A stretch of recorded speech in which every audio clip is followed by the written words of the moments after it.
Before we get into the story, leave a comment and let us know what city you're watching from. And don't forget to rate the story from 0 to 10 at the end. Enjoy the story. The conference room of Hartley and Associates gleamed with polished mahogany and floor-to-ceiling windows that overlooked the Chicago skyline. Ryan Hartley loosened his tie, exhausted from back-to-back meetings that had consumed his entire Friday. His phone buzzed with a message from his best friend and business partner, Marcus. Don't forget, bachelor party, tonight, 8 p.m. No excuses. Ryan groaned, running a hand through his dark hair. He'd been dreading this all week. Marcus was getting married in 2 months, and while Ryan was genuinely happy for his friend, the idea of a typical bachelor party made his skin crawl. Strip clubs, excessive drinking, juvenile pranks. At 32, he'd outgrown that scene years ago. But Marcus was his oldest friend, his college roommate, the person who'd believed in him when he'd proposed starting their own consulting firm 5 years ago. If Marcus wanted a bachelor party, Ryan would show up and pretend to enjoy himself. His phone buzzed again. This time, it was an email from his assistant, Jennifer. Reminder. New senior partner starts Monday, Olivia Rose. Stanford MBA, previously with Goldman Sachs. Her file is in your inbox. Also, the entertainment for tonight has been confirmed. Charge will appear on company card as discussed. Ryan frowned. Entertainment? He opened the email thread, and his stomach dropped.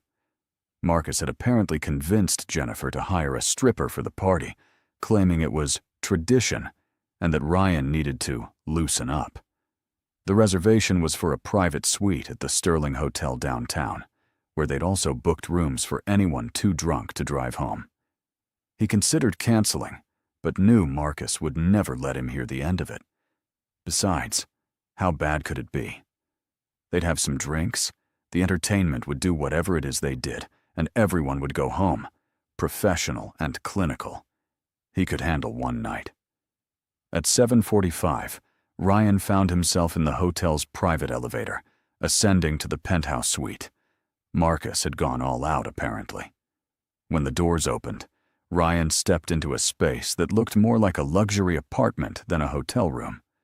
Floor-to-ceiling windows offered a spectacular view of the city lights. A full bar occupied one corner, already stocked with top-shelf liquor. Leather sofas formed a conversation area around a marble coffee table. Marcus emerged from the bathroom, grinning widely. "There he is. I was starting to think you'd bail." "I considered it," Ryan admitted, accepting the whiskey his friend offered. "This seems excessive for a bachelor party." "Nothing's too good for my last night of freedom," Marcus joked, though his eyes shone with genuine happiness. His fiancée, Sarah, was amazing, and everyone knew it. Besides, the company's paying, right? "Don't remind me. Jennifer's going to have fun explaining this expense." Other guests began arriving. Tom from accounting, Brian from legal, a few of Marcus's college friends Ryan barely remembered. By 8:30, the suite buzzed with conversation and laughter. Ryan nursed his whiskey, playing the gracious host, while mentally counting down the hours until he could politely excuse himself. At 9 o'clock, Marcus tapped his glass for attention. "Gentlemen, the entertainment should be arriving any minute. I've been assured she's the best in the business." Right on cue, a knock sounded at the door. Marcus moved to answer it, but his phone rang. "Damn it, it's Sarah. I need to take this. Ryan, can you get the door?" Ryan sighed and set down his drink. He crossed the suite and opened the door, expecting to see exactly what Marcus had ordered. Some woman in an absurd costume ready to gyrate to bad music, while his friends whooped and threw dollar bills. Instead, he found himself staring at one of the most beautiful women he'd ever seen. She stood in the hallway, wearing a crisp white blouse, tailored black slacks, and heels that added a few inches to her already impressive height. Her dark hair was pulled back in a sleek ponytail, and she carried a leather laptop bag over one shoulder. She looked polished, professional, and utterly confused. "I'm looking for Suite 2401, she said, her voice uncertain. "This is 2401, Ryan replied, equally confused. She checked her phone, frowning. "The hotel said this was the right room. I'm supposed to be meeting—" She stopped, her eyes widening as she looked past Ryan into the suite.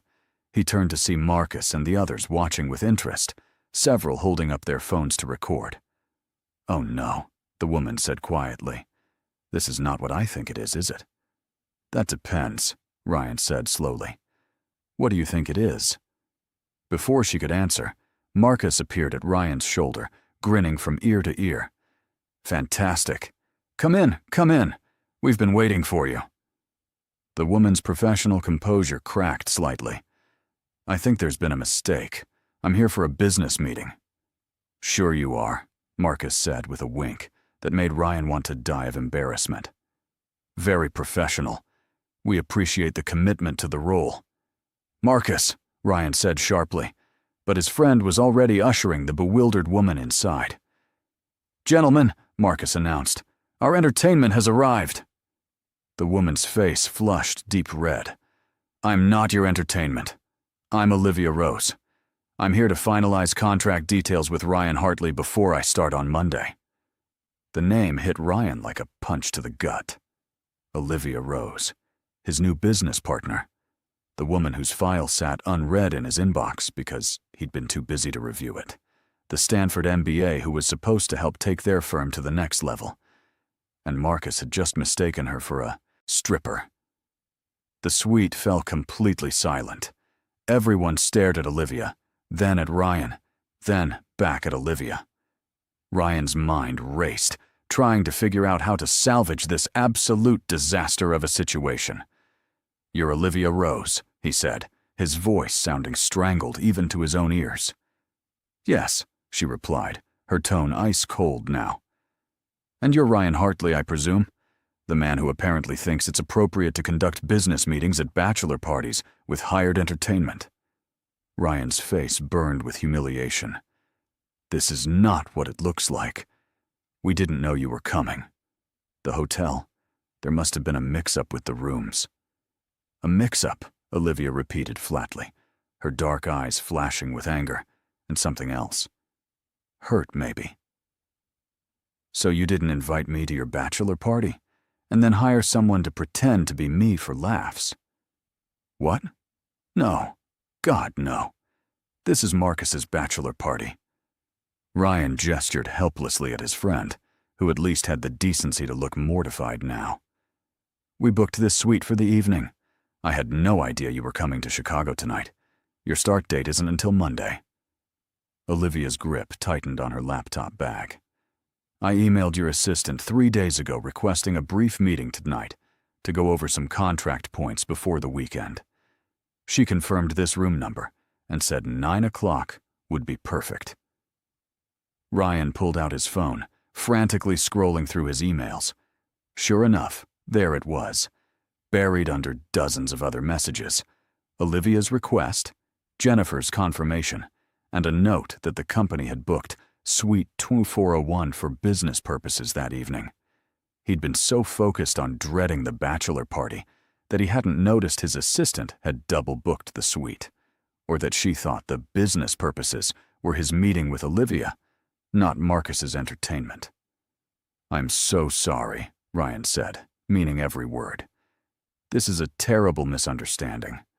My assistant booked this room for a legitimate business meeting. I didn't see the email about you coming tonight. And he shot Marcus a withering look, separately booked entertainment that apparently hasn't arrived yet." "Oh, she arrived," Tom called from the bar, holding up his phone. "Just got a text. She's stuck in traffic on Lakeshore Drive. Won't be here for another 45 minutes at least." Olivia's expression shifted from anger to a mixture of emotions that Ryan couldn't quite read. "So let me make sure I understand. You thought I was a stripper. I thought this was a business meeting. And somewhere out there, an actual stripper is heading to this hotel thinking she's been hired for a bachelor party." That about sums it up, Marcus said weakly. For a long moment, nobody moved. Then, incredibly, Olivia laughed. It started as a small sound, almost like a hiccup, but quickly grew into genuine laughter that transformed her entire face. The professional mask cracked completely, revealing someone younger and more vulnerable than her polished exterior suggested. "I can't believe this," she said, wiping at her eyes. "I have been absolutely terrified about this job for 3 weeks. I've rehearsed everything I wanted to say to you tonight, practiced my handshake, picked out this outfit specifically to project confidence and competence. And instead, I walk into a bachelor party and get mistaken for a stripper." Ryan found himself smiling despite the absurdity of the situation. "If it makes you feel better, you're the most professionally dressed stripper I've ever seen." "You say that like you've seen a lot of them," Olivia countered, one eyebrow raised. "Fair point. I actually haven't been to a strip club since college, and Marcus had to basically blackmail me into this party." "Some friend," Olivia said, but her tone was teasing now rather than accusatory. Marcus stepped forward, extending his hand. "Marcus Webb, partner at Hartley & Associates, terrible friend, and groom-to-be. On behalf of everyone here, I apologize for the confusion. Can we offer you a drink? We have an excellent bar, and it seems we have 45 minutes to kill before the actual entertainment arrives." Olivia hesitated, glancing between Marcus and Ryan. "I probably should just go. This is your bachelor party. I'm intruding." "You're not intruding," Ryan said quickly, surprising himself with how much he meant it. "You're absolutely right that we should discuss the contract details before Monday. And honestly, this party has been pretty boring so far. No offense, guys." "None taken," Brian called from the couch. "We've mostly been talking about quarterly projections." Olivia bit her lip, considering. Ryan found himself holding his breath, hoping she'd stay. Not just because they did need to discuss business, but because something about her presence had shifted the energy in the room. The awkwardness was fading, replaced by something lighter, more interesting. "Okay," Olivia said finally. "One drink, and then we talk business." "Deal," Ryan agreed, leading her to the bar. "What would you like?" "Whiskey." "Neat." Ryan's estimation of her rose even higher. He poured them both 2 fingers of 18-year-old scotch, their fingers brushing briefly as he handed her the glass. The touch sent an unexpected jolt through him, and from the way her eyes widened slightly, she'd felt it too. They moved to the windows, away from the others, creating a pocket of relative privacy in the crowded suite. The Chicago skyline stretched before them, lights glittering like stars against the dark sky. "So," Olivia said, taking a sip of her whiskey, "this is not how I imagined our first meeting."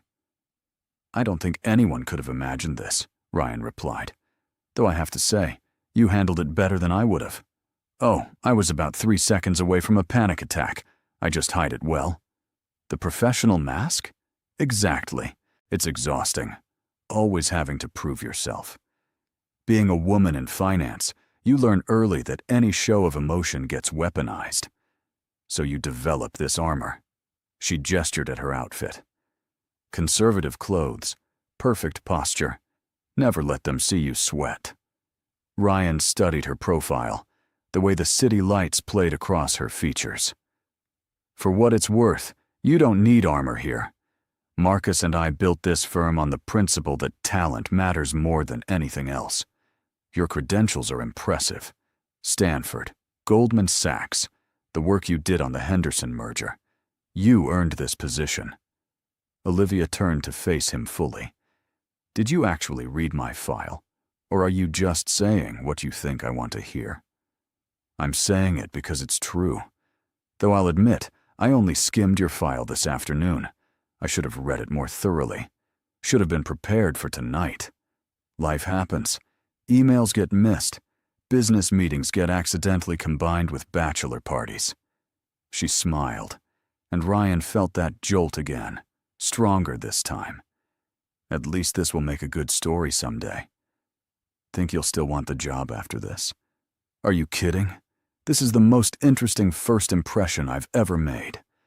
Besides, she added, her expression turning more serious, I've wanted to work at Hartley & Associates since I first heard about your approach to sustainable business consulting.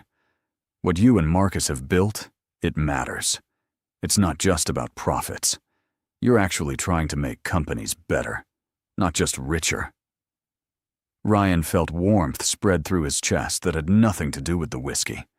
He'd heard plenty of people praise the firm over the years, but something about hearing it from Olivia felt different. More genuine, maybe. Or maybe he was just hyper-aware of everything about her after their disastrous introduction. That means a lot, he said quietly. Marcus and I started this because we were tired of consulting firms that prioritized quarterly earnings over long-term sustainability. We wanted to prove that businesses could be profitable and ethical. And you have. The Morrison case study alone is taught at Stanford now. Turning around a failing manufacturing company by investing in worker training and environmental upgrades, instead of mass layoffs. That's the kind of work I want to be part of. They talked for another 20 minutes, the conversation flowing easily despite the unusual circumstances. Olivia outlined her ideas for expanding their client base in the tech sector, while Ryan shared his concerns about maintaining their values as they grew. She challenged his assumptions, offered fresh perspectives, and made him laugh with dry observations about the absurdities of corporate culture. Ryan found himself studying the way she gestured when she got excited about an idea, how her professional facade dissolved completely when she was engaged in genuine conversation. She was brilliant, yes, but also warm, funny, self-deprecating in a way that made him want to know everything about her. "So what made you accept our offer?" Ryan asked. "You must have had other opportunities." Olivia swirled the last of her whiskey. "I did. 3 other firms made competitive offers. One was more money, better benefits, faster partner track. But you chose us anyway." "I chose you because of something Marcus said during my final interview. He told me that consulting had become too much about the consultants, about building our own empires and reputations. He said what you both wanted was to become obsolete, to teach companies how to solve their own problems so they wouldn't need consultants anymore." Ryan smiled, recognizing Marcus's words. It was his friend's favorite philosophy, one they developed during late-night conversations in their college dorm. That's very Marcus. Most people think he's crazy when he says that. Most people are focused on job security over impact. I'd rather do meaningful work that makes me unnecessary than build a career on creating dependency. She met his eyes directly. "That's why I'm here. That's why I gave up a higher salary and moved halfway across the country. Because I believe in what you're building." Before Ryan could respond, Marcus appeared at his elbow, looking apologetic. "Sorry to interrupt, but the actual entertainment just texted. She's 10 minutes away." Olivia set down her empty glass. "That's my cue to leave. Thank you for the drink and the conversation." "Wait," Ryan said, the word coming out more urgently than he intended. "We should still discuss the contract details. That's why you came here." "Right. The contract." Olivia pulled her laptop from her bag. "I had some questions about the non-compete clause and the intellectual property rights section." Ryan glanced at Marcus, who was watching them with poorly concealed amusement. "Give me 10 minutes." "Take your time," Marcus said. "I'll keep everyone entertained." Ryan led Olivia to a small office nook at the far end of the suite, away from the main gathering. They sat on opposite sides of a desk, and she opened her laptop, pulling up a document covered in highlighted sections and margin notes. "Okay," she began. "All business now." Section 4, Paragraph 3. The non-compete states that if I leave the firm within 5 years, I can't work for any competing consulting firm, within a 200-mile radius. That's fairly standard, but I'd like to add an exception for academic positions or nonprofit work. Ryan leaned forward, reading the section she indicated. That's reasonable. I'll have legal add that modification. What else? They worked through her concerns efficiently, and Ryan found himself impressed by her attention to detail. She'd identified several ambiguous clauses that could cause problems down the line and proposed elegant solutions. This wasn't someone going through the motions. She'd genuinely studied the contract, thought through the implications, and come prepared with specific requests. Last item, Olivia said. The intellectual property section states that any methodologies or frameworks I develop while employed belong to the firm. I understand the reasoning, but I'd like to retain rights to publish academic papers or give conference presentations about my work with the firm's approval. Done, Ryan said immediately. In fact, I'd encourage it. Having our partners recognized as thought leaders only strengthens the firm's reputation. Olivia looked up, surprised. Really? Most firms guard their methodologies like state secrets. Most firms think of ideas as proprietary assets. We think of them as seeds. The more you plant, the more grows. If you develop something valuable and share it, other consultants might use it.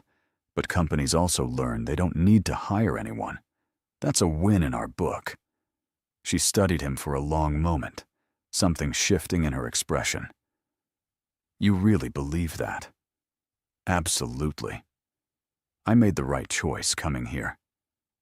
The moment stretched between them, charged with something neither of them seemed willing to name. Ryan became acutely aware of how close they were sitting, how the warm light from the desk lamp cast shadows across her face, highlighting the elegant line of her jaw. A burst of laughter from the main room broke the spell. Olivia closed her laptop with a decisive click. I should definitely leave now. Let you get back to your party. You could stay, Ryan found himself saying, if you wanted. I mean, now that the misunderstanding is cleared up, and we're technically colleagues now. Well, starting Monday, if you're comfortable with that. No pressure. He was rambling, he realized, rambling like a nervous teenager instead of a successful 32-year-old business owner. Olivia's smile suggested she found it endearing rather than off-putting. That's a terrible idea, she said. Yeah, you're probably right. I mean, staying for a bachelor party with my new boss and colleagues before I've even officially started? That's a professional disaster waiting to happen. Absolutely. Terrible judgment. Plus, the actual entertainment is about to arrive, and that would just make things even more awkward. Definitely more awkward. Neither of them moved. Although, Olivia said slowly, it would be good to meet some of the other team members in a casual setting before Monday. Put faces to names. That's a practical consideration, Ryan agreed, trying to keep his voice neutral even as something in his chest lifted. Purely professional networking. Exactly. Fine. One more drink. But when the stripper gets here, I'm leaving. Deal. They returned to the main room, where Marcus immediately handed them fresh drinks and introduced Olivia to the group. Ryan watched as she charmed his colleagues effortlessly, asking thoughtful questions and laughing at their jokes. Tom, notoriously shy around women, was soon telling her stories about his most ridiculous client experiences. Brian, the firm's most skeptical partner, was nodding along as she explained her vision for their expansion strategy. Ryan found himself hanging back, content to watch Olivia navigate the room. There was something magnetic about her, the way she could shift seamlessly from serious discussion to easy banter. She'd mentioned the professional mask earlier, but right now, she seemed completely genuine. Maybe it was the whiskey, or maybe she was finally relaxing. But either way, he liked what he saw. You're staring, Marcus murmured, appearing at his shoulder. I'm observing, Ryan corrected. She's good with people.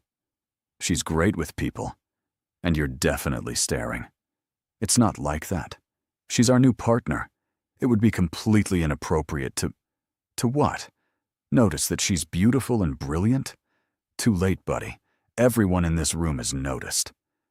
Ryan frowned, his gaze sharpening as he looked around. Sure enough, several of the guys were paying a little too much attention to Olivia. Brian kept finding excuses to stand closer to her. Tom was laughing louder than necessary at her jokes. That's just because she's new, Ryan said, but even he could hear how unconvincing he sounded. Marcus clapped him on the shoulder. Whatever helps you sleep tonight. Just remember, she's your business partner now. That's a line you probably shouldn't cross. He was right, of course. Ryan knew he was right. Getting involved with a colleague was complicated under the best circumstances. Getting involved with someone he'd be working closely with. Someone who'd just moved across the country for this job. Someone whose first impression of him involved being mistaken for a stripper at a bachelor party. That was a disaster in the making. And yet, as Olivia caught his eye across the room and smiled, Ryan felt that pull again. Stronger now, impossible to ignore. At 9:50, another knock sounded at the door. This time, everyone knew what it meant. Marcus moved to answer it, and a woman entered wearing a police uniform that was clearly designed more for fantasy than function. She carried a portable speaker and surveyed the room with professional assessment.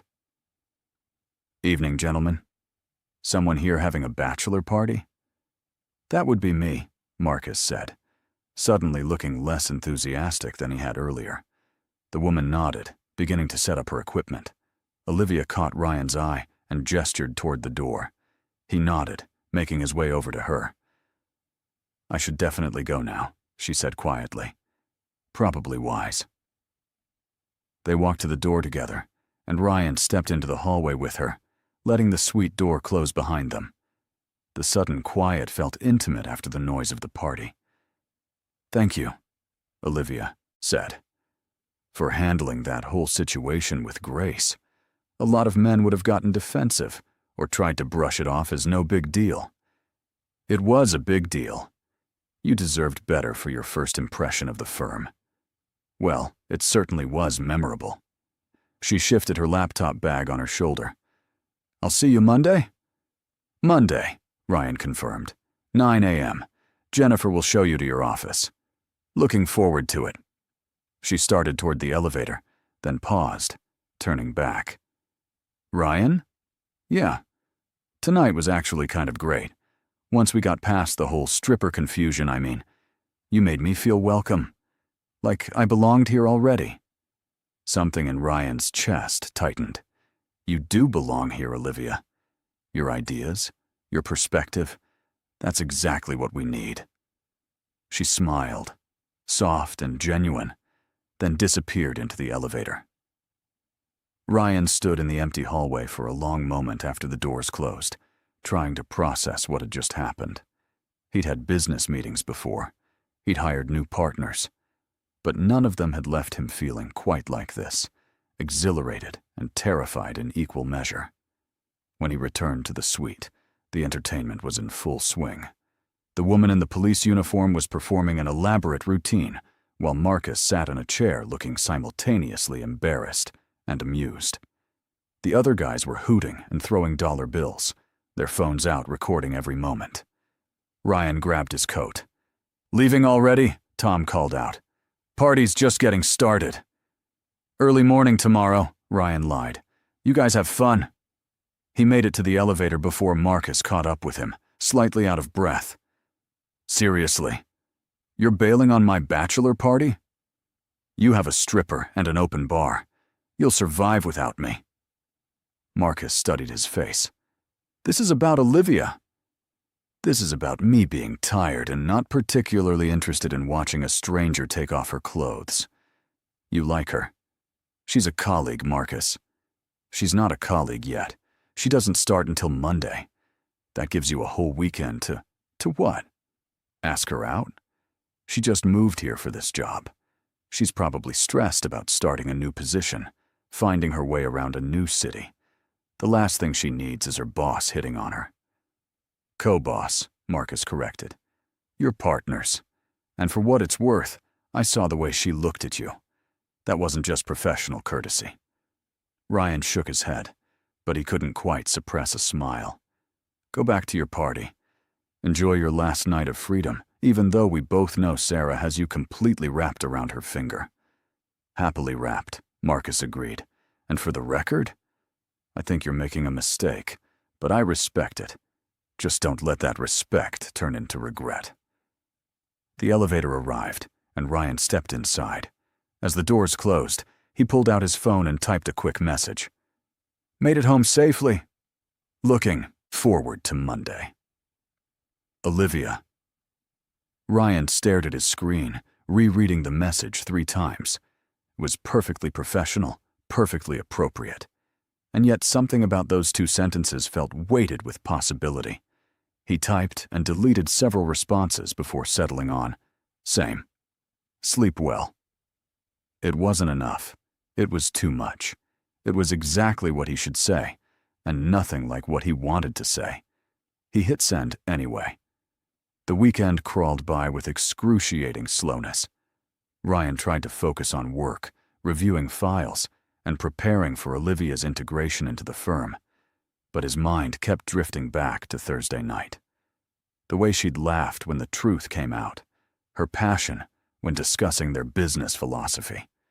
That moment in the office nook when their eyes met, and the air between them seemed to crackle with unspoken tension. Saturday afternoon, his phone buzzed with a message from an unknown number. Question about the Morrison case study. Do you have time for a call? Olivia. Ryan's pulse kicked up. He forced himself to wait a full minute before responding, trying to seem casual rather than desperate. Happy to help. Now works if you're available. His phone rang 30 seconds later. Hey. Olivia's voice came through, warm and slightly breathless. Sorry to bother you on the weekend. I've been reading through our case files, and I had some questions about the implementation timeline for Morrison. They talked for 20 minutes about client management strategies and change implementation models. The conversation was entirely professional, entirely appropriate. And yet Ryan found himself smiling the entire time, pacing his apartment like a teenager talking to his crush. That helps a lot, Olivia said finally. Thanks for taking the time. Anytime. That's what partners do. A pause. Then, Ryan, can I ask you something off the record? His heart rate picked up. Of course. Thursday night, when we were talking by the windows, before Marcus interrupted, I felt... She stopped, seeming to reconsider. Never mind. Forget I said anything. Olivia, it's just that I moved here for this job. It's important to me. I can't afford to mess it up by... Another pause. I should let you go. Thanks again for the help. She hung up before Ryan could respond, leaving him staring at his phone with his heart pounding. She'd felt it too. Whatever that thing was between them, the pull, the connection, it wasn't just in his imagination. And she was fighting it for the same reasons he was. Because it was complicated. Because it could mess up something important. Because they were professionals with reputations and responsibilities. Ryan set down his phone and walked to his window, looking out at the Chicago skyline. Somewhere out there, Olivia was probably doing the same thing. Both of them trying to be sensible, trying to do the right thing. Marcus's words echoed in his head. Don't let respect turn into regret. Sunday evening, Ryan made a decision. He pulled up Olivia's number and typed out a message. There's a coffee shop 2 blocks from the office, corner of Madison and Wells. They open at 7. If you wanted to grab coffee before work tomorrow, discuss those Morrison questions in person. I'll be there at 7:15. No pressure. Just colleagues having coffee. He hit send before he could talk himself out of it, then immediately regretted it. Too forward. Too obvious. She'd see right through the flimsy excuse about work discussion. His phone buzzed. See you at 7:15. Ryan didn't sleep well that night. He was up at 5:30, showering and changing clothes 3 times before settling on dark slacks and a blue button-down that Jennifer had once told him brought out his eyes. Not that it mattered. This was just coffee. Just colleagues. He arrived at the coffee shop at 7 exactly, ordering a black coffee and claiming a table by the window. The minutes ticked by with agonizing slowness. 7:10. 7:12. 7:14. At 7:15 precisely, Olivia walked through the door. She wore a charcoal gray dress with a tailored jacket, her hair down around her shoulders instead of pulled back in a ponytail. She looked professional and polished, but there was something different about her expression. Nervous, maybe. Hopeful. "Hey," she said, sliding into the seat across from him. "Hey, can I get you something?" "I'll get it. You already got yours." "I insist. Black coffee? Or something fancier?" She smiled. "Latte. 2 shots. Extra foam." Ryan went to the counter and ordered, hyper-aware of her watching him. When he returned with her drink, she wrapped her hands around the cup but didn't immediately take a sip. "So," she said, "Morrison case." "Right. Morrison." Neither of them made any move to discuss business. "Olivia," Ryan began, then stopped, unsure how to continue. She saved him the trouble. "I spent all weekend trying to talk myself out of this, whatever this is, reminding myself that I just started this job, that you're my boss, that mixing professional and personal is a terrible idea. I did the same thing. Did it work? Not even a little bit." Olivia laughed, some of the tension leaving her shoulders. "Okay, so what do we do about it?" "I don't know. I've never been in this situation before.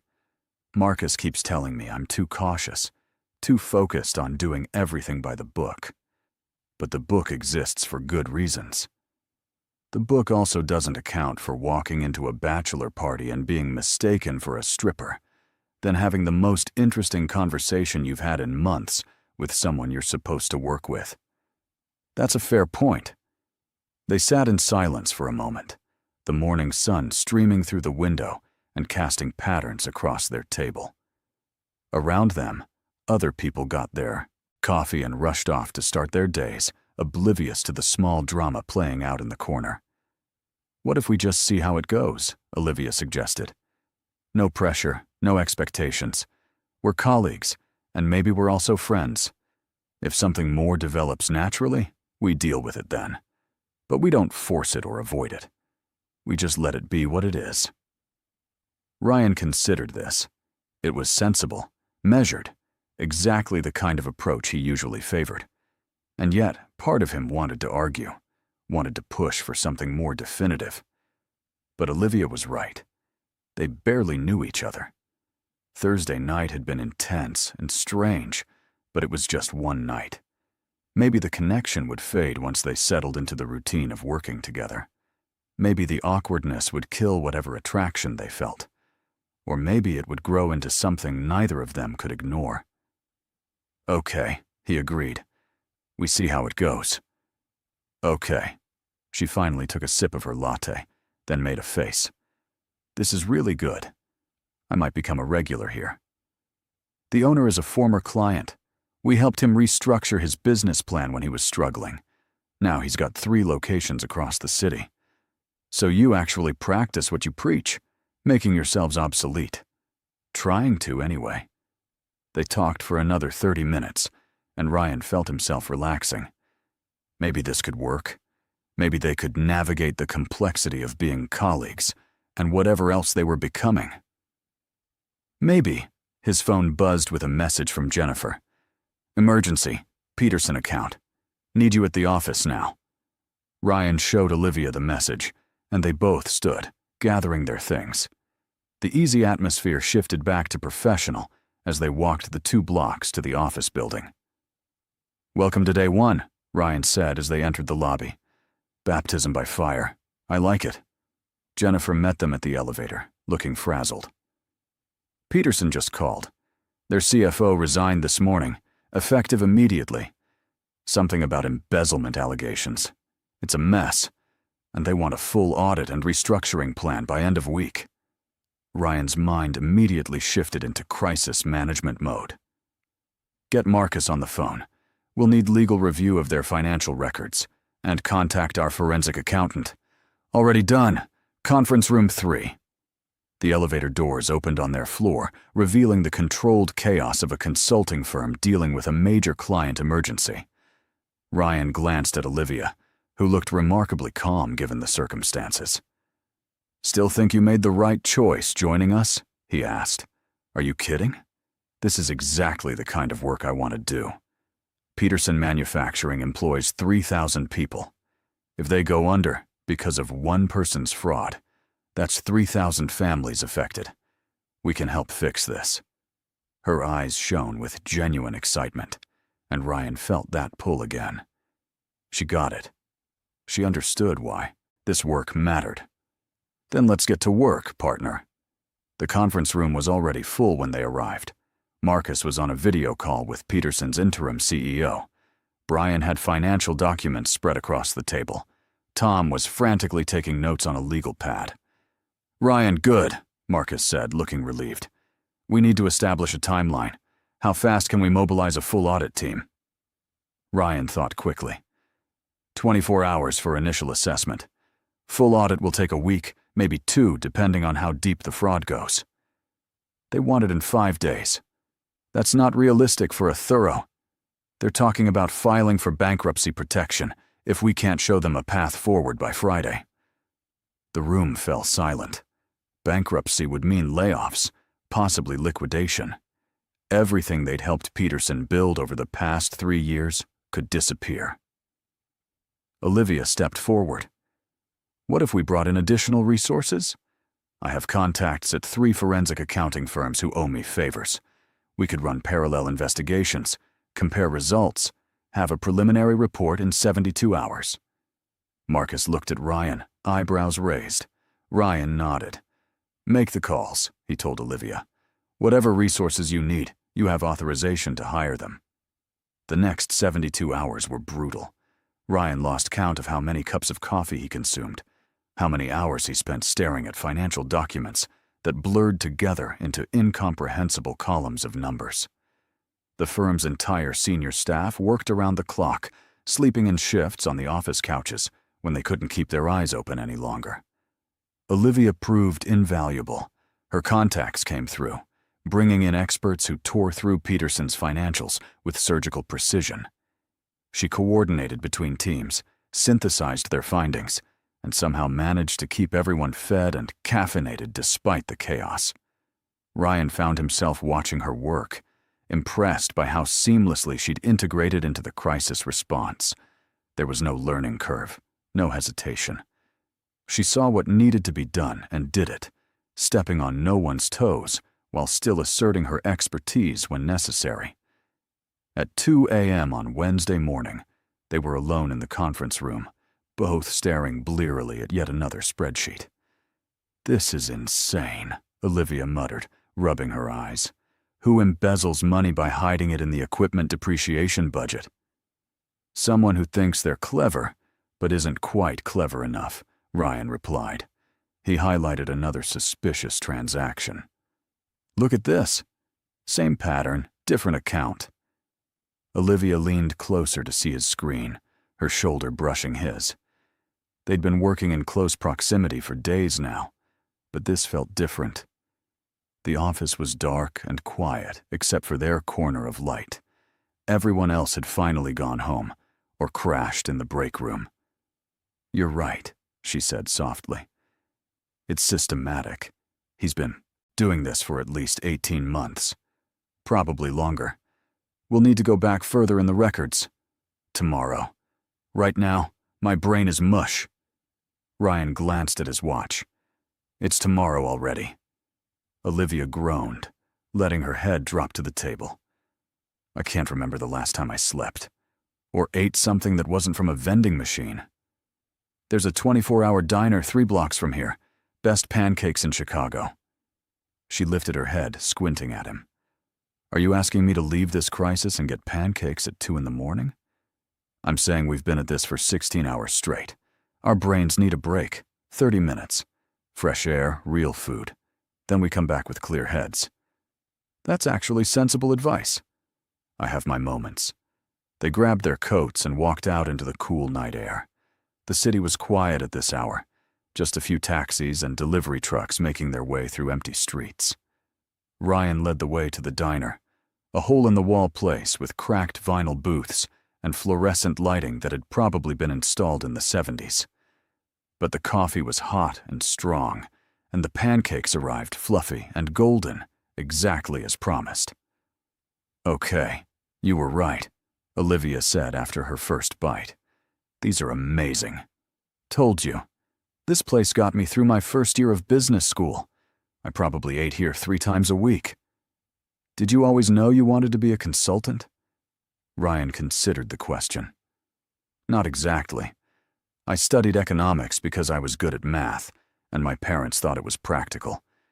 But I didn't really know what I wanted to do until I took a class with Professor Hammond. She taught business ethics, which sounds incredibly boring. But she made it fascinating, made us think about how companies could be forces for good instead of just profit machines. That's where you got the idea for the firm's approach. That's where Marcus and I got it together, yeah. We were roommates, taking the same class. We'd stay up late arguing about whether it was possible to build a successful business that prioritized people over profits. Eventually, we decided to find out. Olivia smiled. "And 5 years later, you're putting out fires for companies that trust you to save them. Some days it feels like success. Other days it feels like we're barely keeping our heads above water. This week is definitely a heads above water situation. But you love it." It wasn't a question. Ryan met her eyes, seeing his own exhaustion reflected there, along with something else. Understanding, maybe. Shared purpose. "Yeah," he admitted. "Even when it's 3 a.m. and I'm reviewing financial documents that make my eyes bleed, I love it. Because we're helping people. Real people with real jobs and families who depend on Peterson staying afloat. That's why I wanted to work with you. Well, one of the reasons." "What are the other reasons?" Olivia took a sip of coffee, seeming to choose her words carefully. "You remember Thursday night, when I told you I'd been terrified about starting this job?" "I remember. I wasn't just nervous about performing well or fitting in. I was nervous because I'd followed your career for 2 years, read every article, every case study. I knew your reputation, knew the kind of work you did, and I was terrified that meeting you in person would be disappointing, that you'd turn out to be just another ambitious consultant who talked a good game but didn't actually care. And instead, you met me at a bachelor party, where you were mistaken for a stripper. Instead, I met someone who was genuinely mortified by the mistake, who treated me with respect despite the absurd circumstances, who stayed and talked to me about business philosophy instead of brushing me off. And then, over the past 3 days, I've watched you work yourself into exhaustion because you actually care about those 3,000 Peterson employees. You're not doing this for the fee or the reputation. You're doing it because it matters." Ryan didn't know what to say. The intensity in her gaze made his chest tight. "I'm not some saint," he finally said. "I get frustrated. I make mistakes. Ask Marcus about the time I almost tanked a client relationship because I was too stubborn to compromise on a minor point. I don't need you to be perfect. I just need you to be real. And you are." The moment stretched between them, charged with everything they weren't saying. Ryan thought about the rules, about professional boundaries and sensible choices, about all the reasons this was complicated. Then he thought about Marcus's words. "Don't let respect turn into regret." "Olivia," he began, but his phone buzzed, shattering the moment. Marcus's name flashed on the screen. Ryan answered, and his friend's excited voice came through. "We found it. The smoking gun. Peterson's CFO didn't just embezzle funds. He was hiding them in offshore accounts to avoid taxes. We can trace every transaction. We have enough to hand to federal prosecutors and clear the company of any wrongdoing." Relief flooded through Ryan. "That's incredible. How'd you find it?" "Your new partner, actually. She flagged a pattern in the equipment purchases that led us to a shell corporation. Once we had that, everything else unraveled." Ryan looked at Olivia, who was watching him with raised eyebrows. "We'll be back in 20 minutes. He hung up and relayed the news. Olivia's face lit up with triumph. "We did it. We did it. Or, more accurately, you did it. Your pattern recognition saved the case. Team effort," she insisted, but she was grinning. They practically ran back to the office, exhaustion forgotten in the rush of success. The conference room was full again. Everyone gathered around Marcus's computer as he walked them through the evidence. The next few hours were a blur of phone calls and document preparation. By 9 a.m., they had a complete report ready for Peterson's board. By noon, the FBI had been contacted and was opening a formal investigation into the former CFO. By 2 p.m., Peterson's interim CEO was on a video call, thanking them profusely and promising to recommend their services to every company in their network. As the call ended, the entire team erupted in cheers. Someone produced champagne from somewhere, and suddenly everyone was celebrating, talking over each other in their excitement and relief. Ryan found himself next to Olivia, both of them leaning against the wall, watching the chaos. "First week on the job," he said. "How are you holding up?" "I'm exhausted, starving, and my eyes hurt from staring at spreadsheets. It's perfect." He laughed. "That's the spirit." "Ryan?" She turned to face him fully. "About what I said at the diner. I don't want things to be weird between us." "They're not weird. But there's something." He couldn't deny that. "Yeah, there's something." Olivia bit her lip, glancing at their colleagues celebrating across the room. "I need to be honest with you. This job is everything to me. I gave up a lot to come here. Better salary, established reputation, a city where I had roots. I did that because I believed in what you're building. I can't let anything jeopardize that." "I would never ask you to," Ryan said quietly. "I know. But I also can't stop thinking about Thursday night, about that moment by the windows when you looked at me and I forgot we were supposed to be having a professional conversation. And then Sunday, at the coffee shop, when we agreed to just see how things go. And now, after spending 3 days working side by side, seeing how your mind works, how much you care about getting it right." She stopped, shaking her head. "I'm making this worse." "You're being honest. That's not worse. What if we're making a mistake? What if this attraction, or connection, or whatever it is, ruins what could be an amazing professional partnership?" Ryan had asked himself the same questions 100 times over the past week. The sensible answer, the safe answer, was to maintain strict professional boundaries. To acknowledge the attraction existed, but agree not to act on it.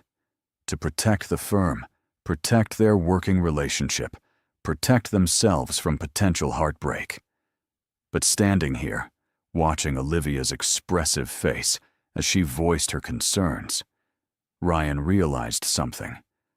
The safe choice wasn't always the right choice, and sometimes the biggest risk was not taking one at all. "What if it doesn't ruin anything?" he said. "What if it makes everything better?" Olivia's eyes widened. "That's a very optimistic take." "I'm usually not optimistic. Ask anyone. Marcus calls me the firm pessimist because I'm always planning for worst-case scenarios. But with you, I can't seem to help myself." "Ryan, I'm not saying we dive into something reckless. We still have to be smart about this. But maybe we could try the approach you suggested. See how it goes. Be colleagues who are also friends, who might also be something more. No pressure, no expectations, just honest with each other about what we're feeling. And if it doesn't work out, then we're adults who had an experience and moved on. We keep working together because we're professionals who know how to separate personal from business. Olivia searched his face, seeming to weigh his words. Around them, the celebration continued, oblivious to their quiet conversation. Okay, she said finally. We try. But with ground rules.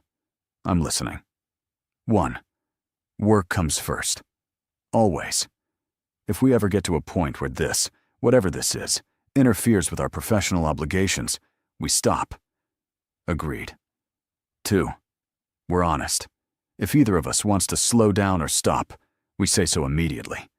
No games. No pretending everything's fine when it's not. Absolutely. 3. We keep it private at first. Not because I'm ashamed, but because I don't want to deal with office gossip while we're still figuring out what this is. Ryan nodded. That's reasonable. Anything else? Just one more thing. Olivia stepped closer, lowering her voice, even though no one was paying attention to them. I need you to understand that I've never done this before. Mixed professional and personal. It goes against every career instinct I have. So if I'm cautious, or pull back sometimes, it's not because I don't want this. It's because I'm terrified of messing up something important. The vulnerability in her admission made Ryan's chest ache. He understood exactly what she meant, because he felt the same way. I'm terrified too, he admitted. I've spent 5 years building this firm. Everything I have is tied up in making it succeed. And now, here you are, brilliant and passionate and completely unexpected, making me want to take risks I've never considered before. So we're both terrified, apparently. Well, at least we're in it together. Marcus chose that moment to appear, slightly drunk on celebration champagne. There are my 2 favorite partners, the dynamic duo who saved Peterson and made us all look like geniuses. He threw an arm around each of their shoulders, pulling them into the celebrating crowd. Ryan caught Olivia's eye and saw her fighting a smile. They'd just agreed to try something complicated and potentially disastrous. And yet somehow, standing in this room full of their celebrating colleagues, it felt right. The team eventually dispersed, everyone heading home for much-needed sleep.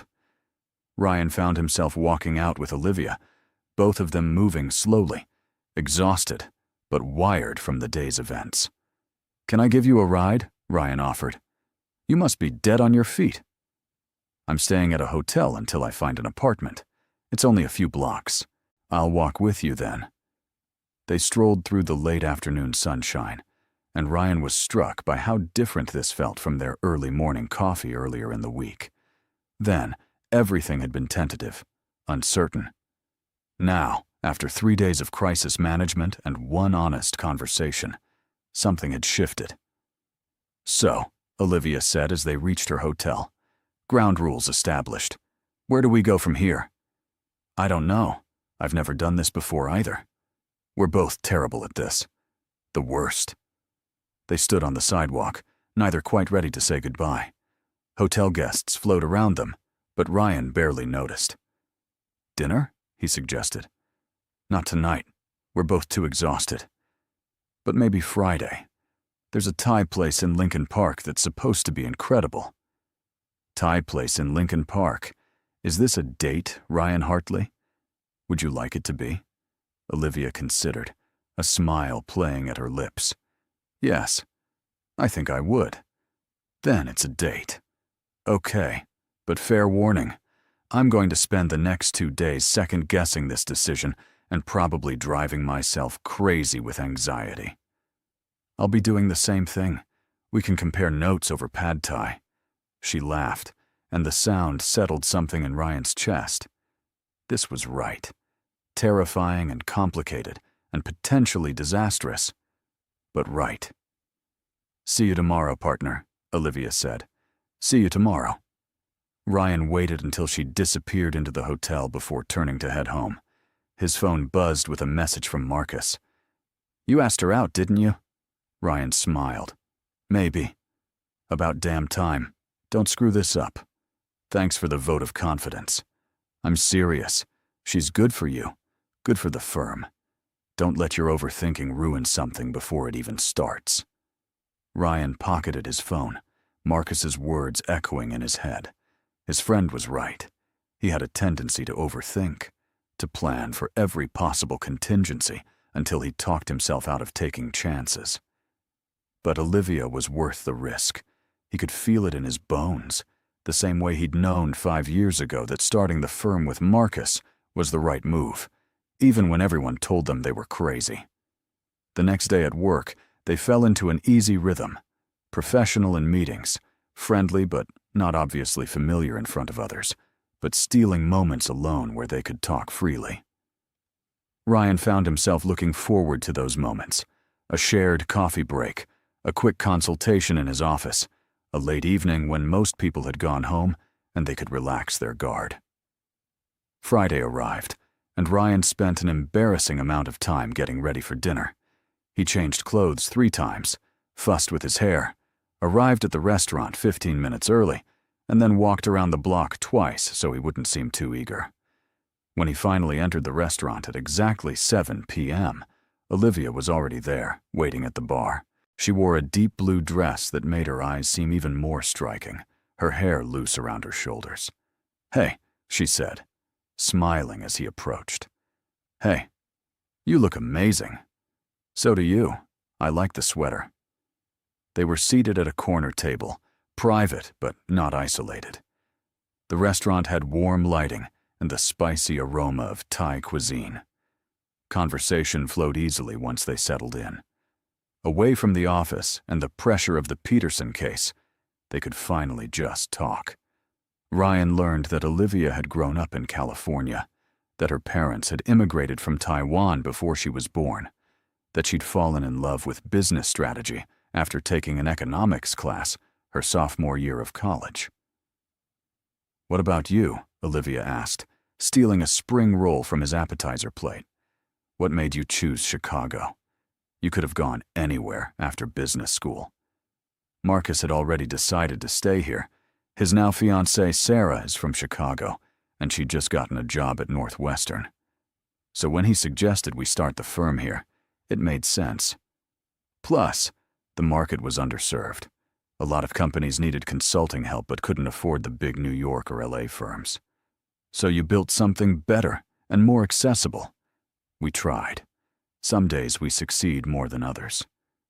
They talked through dinner, sharing stories and learning each other's histories. Ryan discovered Olivia played piano, that she was terrified of spiders, that she'd always wanted to learn to sail but had never had the chance.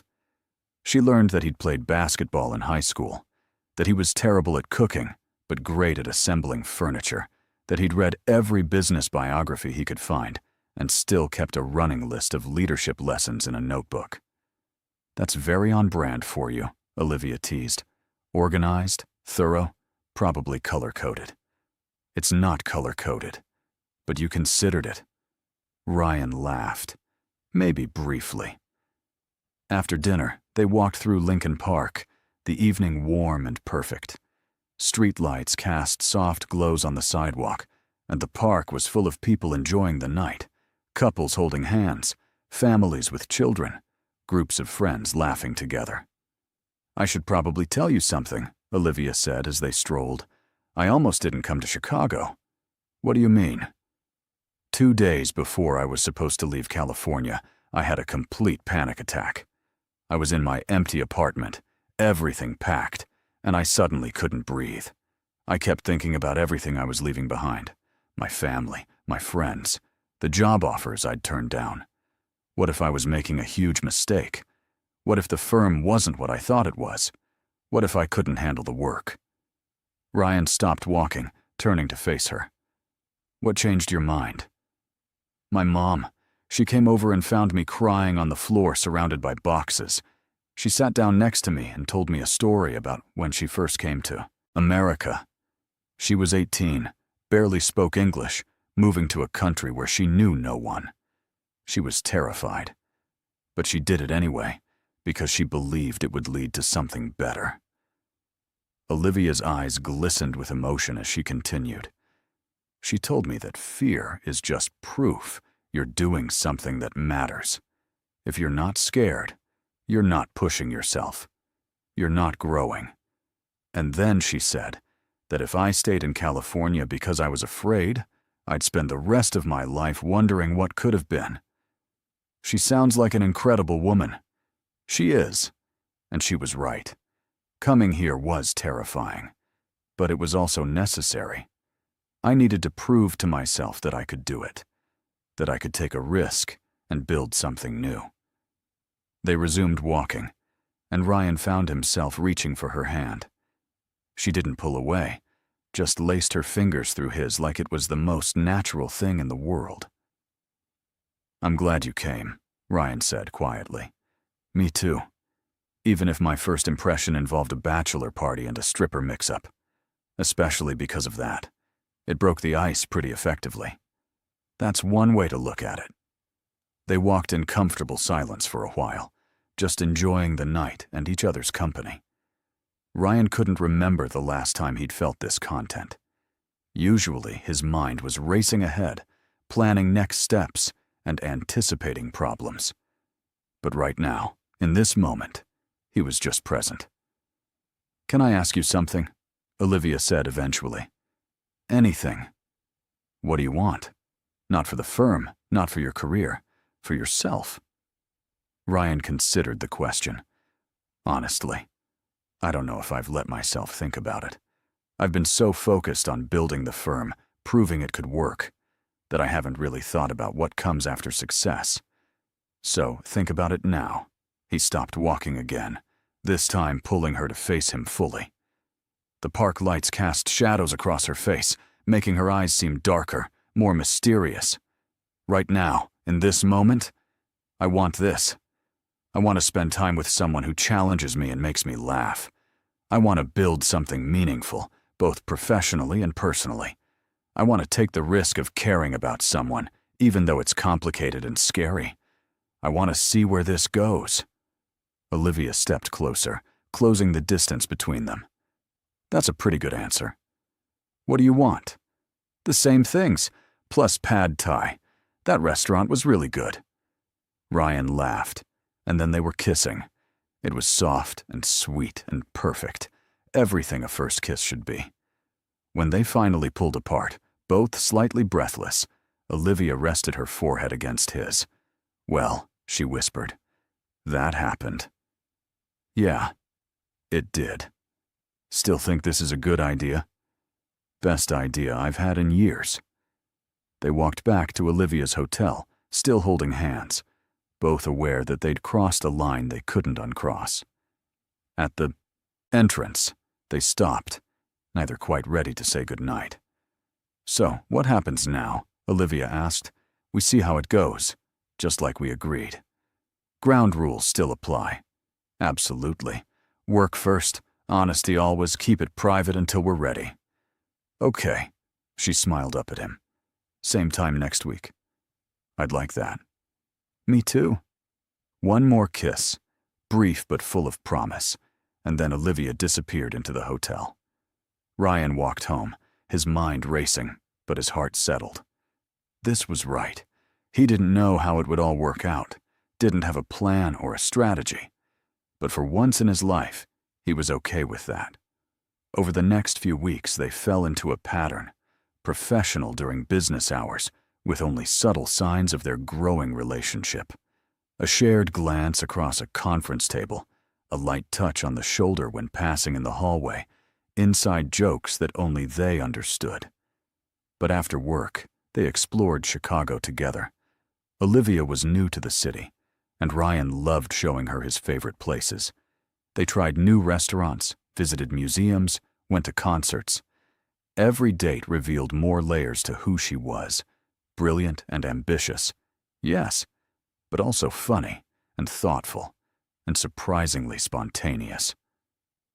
One Saturday, she convinced him to take a salsa dancing class, something he never would have considered on his own. He was terrible at it, stepping on her toes and completely unable to follow the rhythm.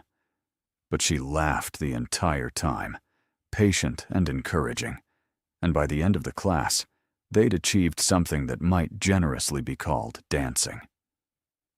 "You're getting better," Olivia said as they left the studio. "You're a terrible liar."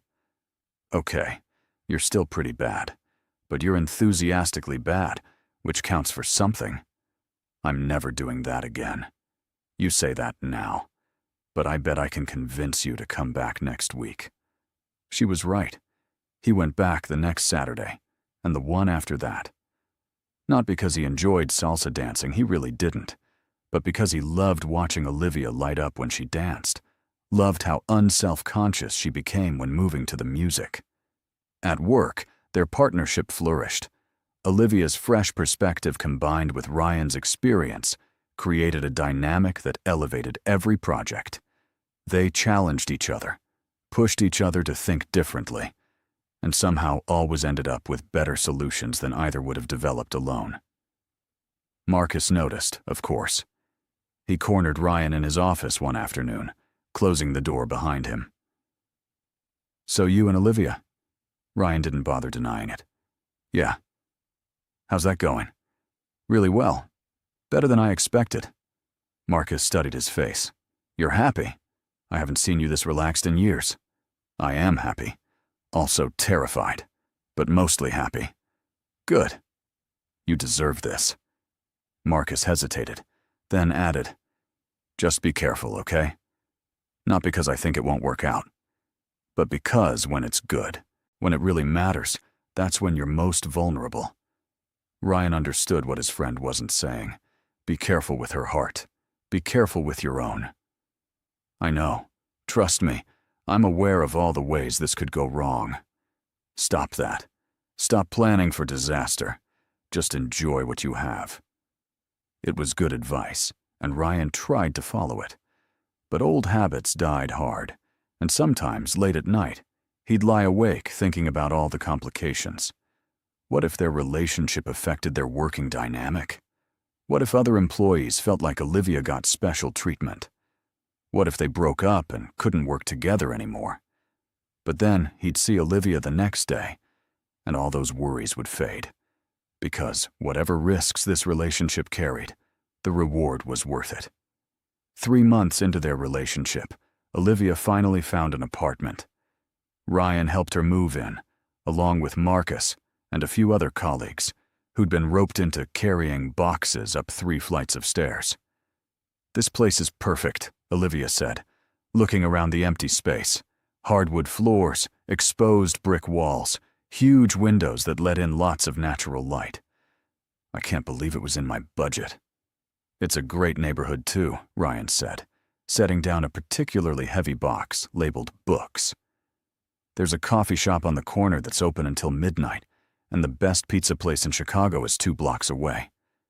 "You just want an excuse to come over for pizza." "That's a bonus, yes." They spent the day unpacking, and by evening, the apartment was starting to look like a home.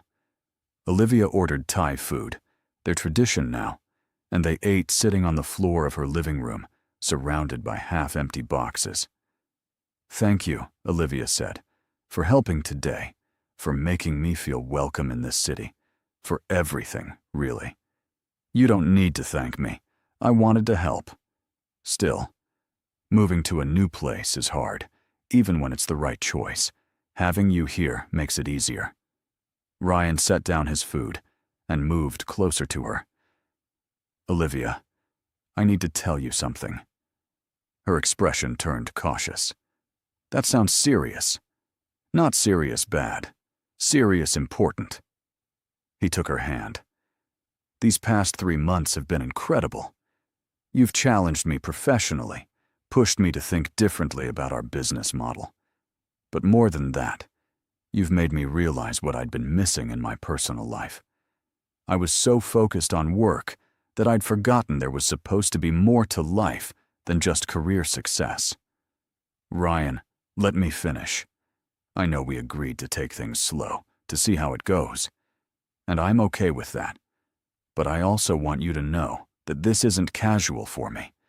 What we have, what we're building together, it matters. You matter." Olivia's eyes filled with tears. "You matter to me, too. so much that it scares me sometimes. I keep waiting for something to go wrong, for reality to catch up with how good this feels. What if nothing goes wrong? What if it just keeps being good? Then I guess we keep going, keep building whatever this is. They kissed, and Ryan felt that familiar pull, stronger now after months of knowing her. When they finally pulled apart, Olivia smiled. "Stay," she said. "Help me christen the apartment properly. I don't have any of my stuff here. You can borrow my toothbrush. Live dangerously." Ryan laughed. "Okay, I'll stay." They spent the night talking and unpacking and building furniture that came with confusing instructions. It was domestic and ordinary, and absolutely perfect. Around midnight, they finally collapsed on her newly assembled bed, exhausted but content. "I could get used to this," Olivia murmured, her head on his chest. "Good. Because I'm not going anywhere." The next morning, they walked to the office together, grabbing coffee at their usual spot. It felt different now, more settled, like they'd crossed another invisible line and found solid ground on the other side. At work, they dove into a new project, a tech startup looking to scale sustainably without burning out their employees. It was the kind of challenge they both loved, requiring both strategic thinking and genuine innovation.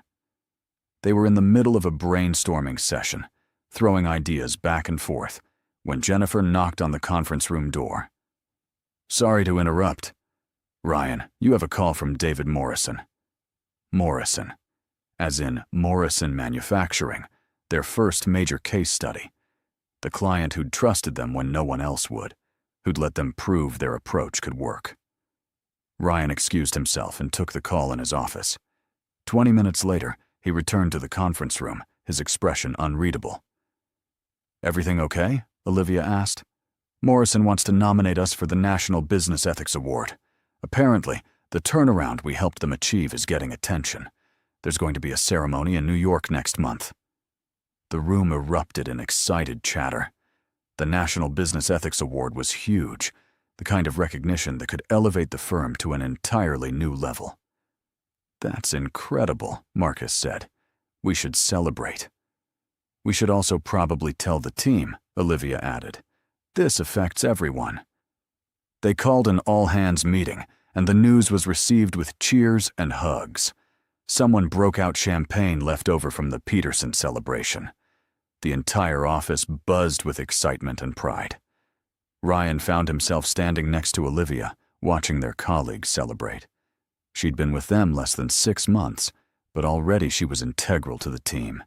People sought her input, valued her perspective, looked to her for leadership. "You built something special here," Olivia said quietly, as if reading his thoughts. "We built it. You, me, Marcus, everyone here. This isn't just my accomplishment. Still, you should be proud. I am. But I'm also thinking about what comes next. This award is going to bring attention, probably new clients, maybe media coverage. We'll need to be ready to scale up. Always planning ahead. It's my superpower," Olivia smiled. "And here, I thought your superpower was assembling IKEA furniture without the instructions. That's my secondary superpower." The weeks leading up to the award ceremony were hectic. They prepared their acceptance speech, coordinated with Morrison's team, and handled the influx of new client inquiries that started even before the official announcement. Through it all, Ryan and Olivia worked side by side, their partnership strengthening with each challenge. The night before they were supposed to fly to New York, Ryan couldn't sleep. He found himself thinking about the past 6 months, how drastically his life had changed since that ridiculous bachelor party. How one misunderstanding had led to the most important relationship of his life. His phone buzzed. A text from Olivia. "Can't sleep either. Want to come over?" He was there in 20 minutes. Olivia answered the door in pajamas, her hair messy, looking more beautiful than she had any right to. "Hey," she said, pulling him inside. "Hey, They settled on her couch, and Ryan wrapped his arm around her shoulders, feeling her relax against him. "Nervous about tomorrow?" she asked. "A little. Mostly excited.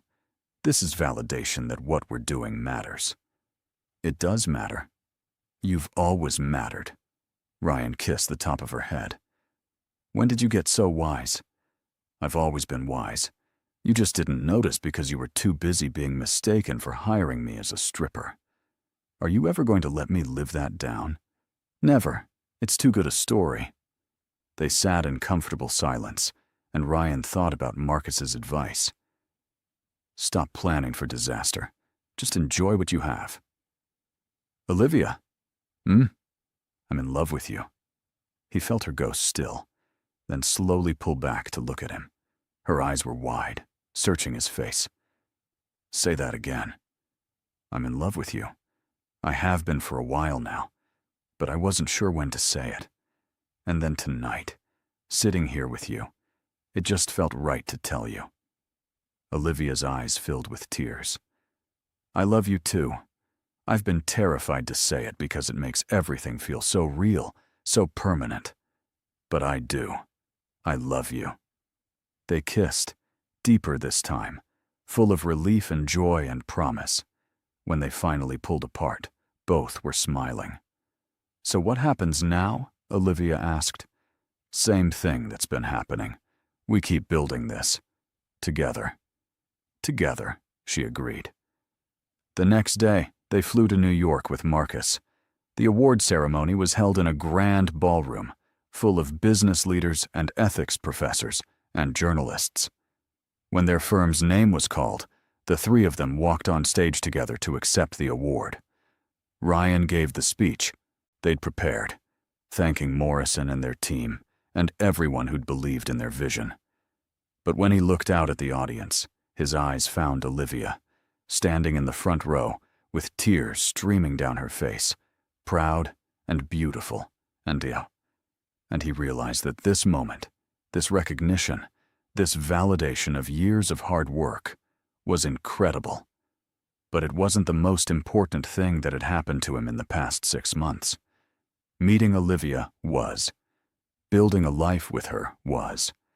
Falling in love with her was. The award was just a bonus. After the ceremony, there was a reception. People wanted to talk to them, to hear about their approach, to discuss potential partnerships. Ryan and Olivia worked the room together, a seamless team even in this social context. Late in the evening, they finally managed to steal a moment alone on the terrace overlooking the city. "We did it," Olivia said, leaning against the railing. "We really did. 6 months ago, I walked into a bachelor party thinking it was a business meeting. And now here we are, accepting a national award, running a successful firm, building a life together." Ryan moved to stand behind her, wrapping his arms around her waist. "Best mix-up of my life." "Mine too." They stood there, looking out at the New York skyline, and Ryan thought about all the ways things could have gone differently. If Jennifer hadn't double-booked the suite, if Olivia had arrived earlier or later, if either of them had been less willing to take a risk. But they hadn't. And now here they were, partners in every sense of the word, building something meaningful together. "I have a question," Olivia said, turning in his arms to face him. "What's that?" "When we tell people the story of how we met, do we mention the stripper mix-up?" Ryan laughed. "Absolutely. It's too good not to share." "That's what I thought. Just wanted to confirm." He kissed her, there on the terrace under the New York stars, and felt like the luckiest man alive. Not because of the award or the firm's success, though those were nice, but because he'd found someone who challenged him, supported him, loved him, and made him want to be better. Someone he'd met because of a ridiculous misunderstanding at a bachelor party. Sometimes, Ryan thought, the best things in life come from the most unexpected places, from wrong assumptions and awkward moments, and being brave enough to admit when you feel something real. And sometimes, just sometimes, the universe gets it exactly right, by getting it